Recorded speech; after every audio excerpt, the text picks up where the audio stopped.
दोस्तों, आज हम 7 ऐसी चीजें देखेंगे जिससे अमीर लोग और अमीर होते रहते हैं। गरीब और मिडिल क्लास लोग बैंक में पैसे सेव करते रहते हैं, जबकि अमीर एसेट्स में पैसे लगाते हैं। जिन्हें नहीं पता, एसेट्स ऐसी चीजें हैं जो हमें पैसा कमा के देती हैं, जिसके लिए हमें काफी कम मेहनत करनी पड़ती है या फिर एक ही बार मेहनत करनी पड़ती है। इससे पहले कि हम स्टार्ट करें, कि आपको पता है कि कई कंट्रीज में नेगेटिव इंटरेस्ट रेट चल रहे हैं, यानी अगर आप वहां पे पैसा सेव करते हैं तो वो आपको इंटरेस्ट देने के बजाय आपके पैसे काट लेंगे। फॉर एग्जाम्पल, स्विट्जरलैंड में -0.75% इंटरेस्ट रेट है, डेनमार्क में 0.6%, जापान में -0.1% एंड सो ऑन।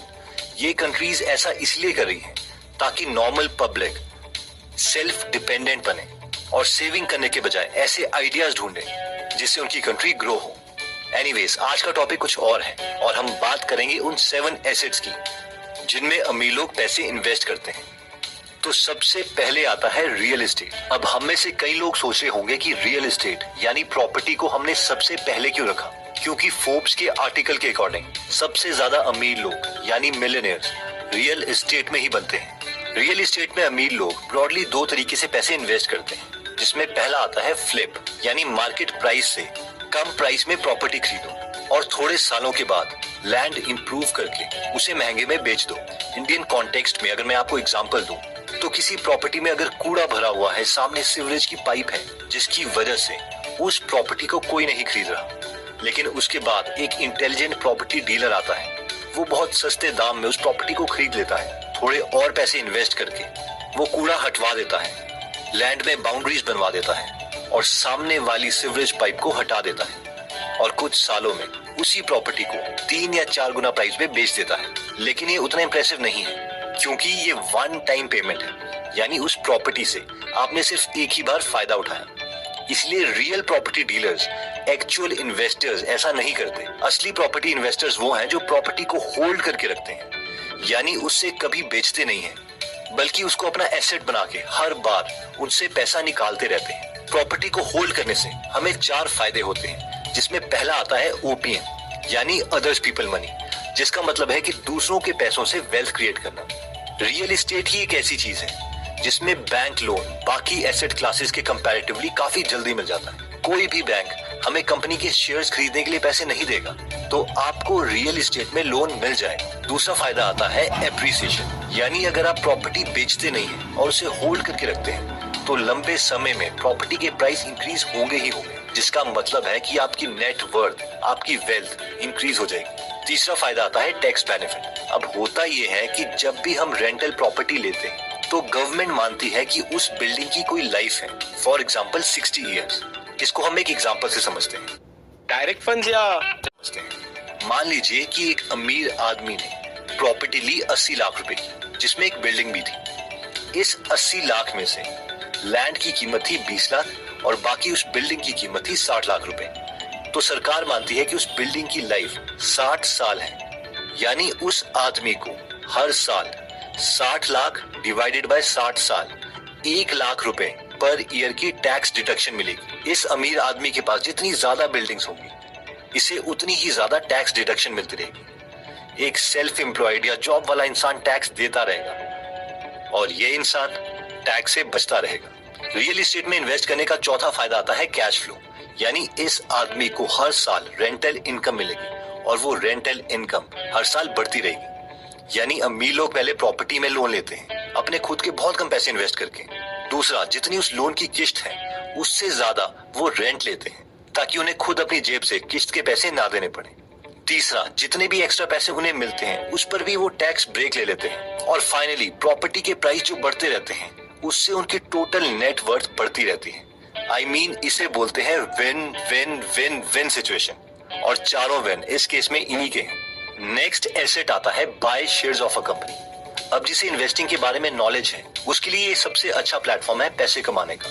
लेकिन कम नॉलेज वालों के लिए शेयर्स खरीदना रिस्की भी है। तो अब सवाल आता है कि हम किसके शेयर्स खरीदें। पीटर लिंच, जो कि एक बहुत ही सक्सेसफुल इन्वेस्टर हैं, वो कहते हैं कि हर एक कॉमन इंसान के पास हर साल कम से कम 2 से 3 अपॉर्चुनिटीज आती है जिसके शेयर वो खरीद सकते हैं। लेकिन इसके लिए उसे वही चीज देखनी पड़ेगी जो उसके आसपास हो रही है। फॉर एग्जाम्पल, एक नॉर्मल फोटोग्राफर को पता है कि कौन सी कंपनी के कैमरा ज्यादा बिक रहे हैं, एक डॉक्टर को पता है कि कौन सी नई मेडिसिन पेशेंट्स के लिए नेसेसिटी बन चुकी है या कौन सी नई मेडिसिन मार्केट में आई है जो किसी और कंपनी ने नहीं बनाई। वैसे ही एक कॉमन हाउसवाइफ को पता है कि कौन सी एक नई केचप है जो मार्केट में आई है और उन्हें और उनके फ्रेंड्स को पसंद आ रही है। वैसे ही एक मॉडल को पता है कि कौन सा नया ब्रांड मार्केट में ट्रेंड कर रहा है। पीटर लिंच बोलते हैं कि जब हमें ऐसे सिग्नल्स मिलते हैं तो हमें देखना चाहिए कि क्या उन प्रोडक्ट्स को बनाने वाली कंपनी पब्लिकली लिस्टेड है या नहीं, यानी उसके शेयर्स बिक रहे हैं कि नहीं। अब इसका मतलब ये नहीं है कि बस जाओ और इनके शेयर्स खरीद लो, बल्कि इसका मतलब ये है कि हमने इन कंपनीज को शॉर्ट लिस्ट कर दिया और अब हमें जाके इनकी फाइनेंशियल स्टेटमेंट्स पढ़नी है, इनके बारे में और जानना है कि ये कितना पैसा अर्न करती है, क्या इन्होंने उधार लिया है या नहीं। और ऐसे हम बहुत अपॉर्चुनिटीज ढूंढ सकते हैं। पीटर लिंच बोलते हैं कि अनफॉर्चुनेटली पब्लिक इसके ऑपोजिट करती है। फॉर एग्जाम्पल, एक डॉक्टर मेडिसिन के बजाय ऑयल कंपनी में इन्वेस्ट कर रहा होता है, एक ऑयल कंपनी में काम कर रहा इंसान फार्मा में इन्वेस्ट कर रहा होता है। बस सबको लगता है कि मैजिक दूसरी तरफ हो रहा है और जिस इंडस्ट्री को हम समझ सकते हैं उसके बारे में हम ध्यान ही नहीं देते। तभी बोलते हैं कि स्टॉक मार्केट एक ऐसा टूल है जो इम्पेशेंट से पैसा लेके पेशेंस वाले इंसान को दे देता है। नेक्स्ट एसेट आता है लाइसेंसिंग।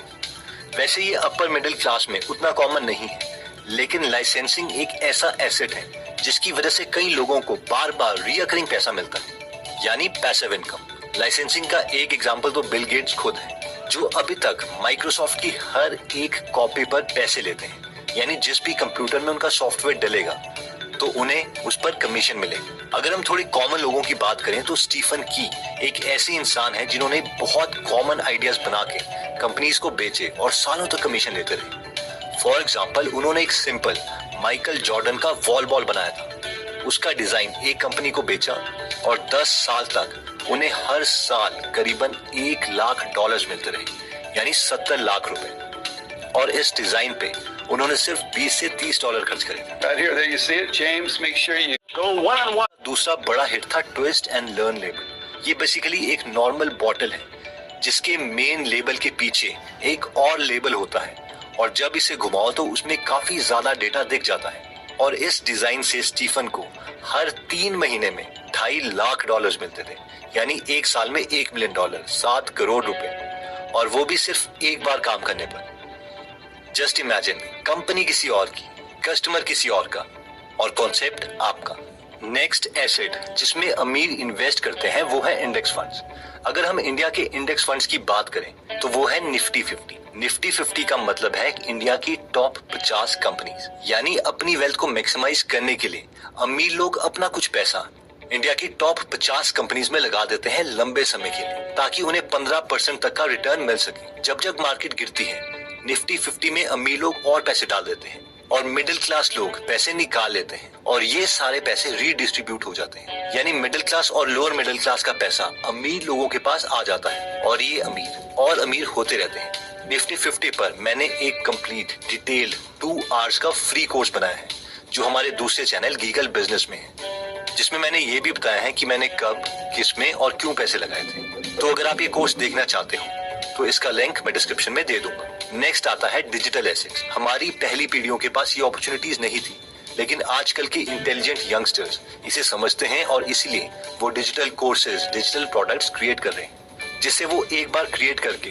बार बार सेल कर सकते हैं। डिजिटल प्रोडक्ट्स में cost of free production almost 0 है और स्केलेबिलिटी का कोई इशू नहीं है। और इसीलिए जैक मा ने एक इंटरव्यू में कहा भी था कि वॉलमार्ट को ज्यादा प्रोडक्ट बेचने के लिए ज्यादा स्टोर्स बनाने पड़ेंगे, जिसके लिए उन्हें काफी टाइम लग जाएगा, लेकिन मुझे सिर्फ 2 सर्वर सेट करने पड़ेंगे, क्योंकि मेरे बिजनेस में स्केलेबिलिटी का कोई इशू नहीं। I think in 10 years we'll be big to Walmart. Bonds. जिन लोगों को नहीं पता, जब हम कंपनी को लोन देते हैं तो कंपनीज हमें एक सर्टिफिकेट इशू करती है कि वो किसी पर्टिकुलर डेट में हमें इतने % इंटरेस्ट के साथ हमारा पैसा वापस कर देगी, और इस सर्टिफिकेट को हम बॉन्ड्स बोलते हैं। जनरली बॉन्ड्स शेयर से काफी सिक्योर होते हैं और इसमें बैंक से ज्यादा रेट ऑफ इंटरेस्ट मिल जाता है। गवर्नमेंट भी बॉन्ड्स इशू करते हैं जो ज्यादातर लोग प्रेफर करते हैं क्योंकि ये ज्यादा सिक्योर है। इन टॉपिक्स के बारे में मैं गीगल बिजनेस में एक अलग से कंप्लीट वीडियो बनाऊंगा। नेक्स्ट आता है बिजनेसेस। ऑब्वियसली बिजनेस ही ऐसी चीज है जो आपको बहुत कम टाइम में बहुत ज्यादा पैसा अर्न करके दे सकती है। अमीर लोगों के लिए बिजनेसेस का ये मतलब नहीं है कि वो बिजनेस में काम करना चाहते हैं, बल्कि उनके लिए बिजनेस एक एसेट है जो कि उन्हें पैसा कमा के दे, जिसके लिए उन्हें बहुत कम काम करना पड़े। ऑल्दो इलॉन मस्क जैसे लोग हैं जिन्हें अपना काम पसंद है और वो पैसों के लिए बिजनेसेस नहीं कर रहे हैं। एनीवेज, bizbuysell.com एक ऐसी वेबसाइट है जिसमें हम बिजनेसेस खरीद सकते हैं।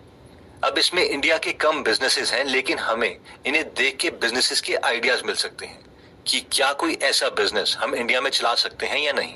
इसके अलावा हमारे पास flippa.com है जिसमें हम बिजनेस ढूंढ सकते हैं। अगर हम में से किसी के पास ऑलरेडी ऑडियंस है या वो मार्केटिंग में बहुत अच्छे हैं तो वो इन वेबसाइट्स में से प्रोडक्ट्स खरीद के उनमें थोड़ी ट्विकिंग करके अपनी ऑडियंस को प्रोडक्ट बेच सकते हैं, जिससे उनका प्रोडक्ट क्रिएशन का टाइम भी बच जाएगा। तो दोस्तों, इस वीडियो में हमने 7 एसेट्स के बारे में देखा जिसे अपर मिडिल क्लास और अमीर लोग प्रेफर करते हैं, जिसकी वजह से वो अपना कम टाइम स्पेंड करके या फिर एक बार मेहनत करके पूरी जिंदगी रिवॉर्ड ले सकते हैं। इसमें सबसे पहले हमने देखा था रियल एस्टेट। सबसे ज्यादा मिलियनर्स इसी कैटेगरी से बने हैं क्योंकि इनमें लोन बाकी चीजों के कंपैरेटिवली जल्दी मिल जाता है और टैक्स ब्रेक भी मिल जाती है। नेक्स्ट कैटेगरी आती है शेयर्स। अगर हम खुद के बिजनेसेस स्टार्ट नहीं करना चाहते तो हम औरों के सक्सेसफुल बिजनेसेस में भी पैसा इन्वेस्ट करके एक वेल्थ क्रिएट कर सकते हैं, लेकिन ऑब्वियसली इसके लिए नॉलेज चाहिए ताकि हम इसे प्रॉपर्ली समझ के ही पैसे इन्वेस्ट करें। नेक्स्ट हमने देखा था लाइसेंसिंग, जिसमें हमने स्टीफन की का एग्जाम्पल देखा था, जिन्होंने बहुत ही कम पैसे इन्वेस्ट करके सालों तक लाखों की रॉयल्टीज ली थी। अगर इस टॉपिक को आप डिटेल में समझना चाहते हैं तो आप इनकी book one simple idea, turn your dreams into a licensing gold mine while letting others do the work, इस बुक को पढ़ सकते हैं। नेक्स्ट आता है इंडेक्स फंड्स। हमने एक फ्री कोर्स बनाया है गीगल बिजनेस चैनल में, जिसे आप जरूर देखिए। ये बहुत ही वैल्यूएबल कोर्स है। मुझे लगता है कि हर मिडिल क्लास आदमी को ये कोर्स जरूर देखना चाहिए, तो इसका लिंक मैं डिस्क्रिप्शन में दे दूंगा। नेक्स्ट आता है डिजिटल एसेट्स। अगर आपके पास ऑडियंस है तो आप अपनी नॉलेज यूज करके उनके लिए एक डिजिटल कोर्स क्रिएट कर सकते हैं ताकि आपको भी फायदा हो और उन्हें भी फायदा हो। नेक्स्ट हमने देखा था बॉन्ड्स। बॉन्ड्स में हमें सेविंग से ज्यादा इंटरेस्ट मिल सकता है, इसलिए इस टॉपिक के बारे में भी स्टडी करना शुरू कर दीजिए। नेक्स्ट आता है बिजनेसेस, जिसमें हमने कहा था कि ये एक ऐसा सोर्स है कि अगर कोई बिजनेस अच्छी तरीके से चल पड़ता है तो ये इतनी वेल्थ क्रिएट करके दे सकता है जो कि एक जॉब वाला इंसान कभी भी अचीव नहीं कर सकता। दोस्तों, अगर आप बिजनेस के आइडिया सीखना चाहते हैं, वो भी बेस्ट बिजनेस बुक से, जैसे कि rich dad poor dad, lean startup, $100 startup, think and grow rich, intelligent investors etcetera, तो आप हमारी गीगल ऐप डाउनलोड कर सकते हैं, जहां पर आप फ्री में हिंदी में 100 से ज्यादा समरीज सुन सकते हैं। और अगर आपको फ्री समरीज की क्वालिटी अच्छी लगती है तो आप प्रीमियम मेंबरशिप भी ले सकते हैं। इस ऐप में हम कम से कम हर महीने 12 से 15 समरीज ऐड करते रहते हैं। और हाँ, गीगल बिजनेस चैनल में एक फ्री इन्वेस्टिंग कोर्स है जिसे आप देखना मत भूलिएगा। इसके लिए हमने काफी मेहनत करी है। एनीवेज, अगर आपको ये वीडियो अच्छी लगी और आप ऐसी वीडियोस मिस नहीं करना चाहते तो सब्सक्राइब करने के बाद बेल का बटन दबाना मत भूलिए। आप कमेंट करके ये भी बता सकते हैं कि आप नेक्स्ट वीडियो किस टॉपिक पर चाहते हैं। जल्दी हम दोबारा आपसे मिलेंगे।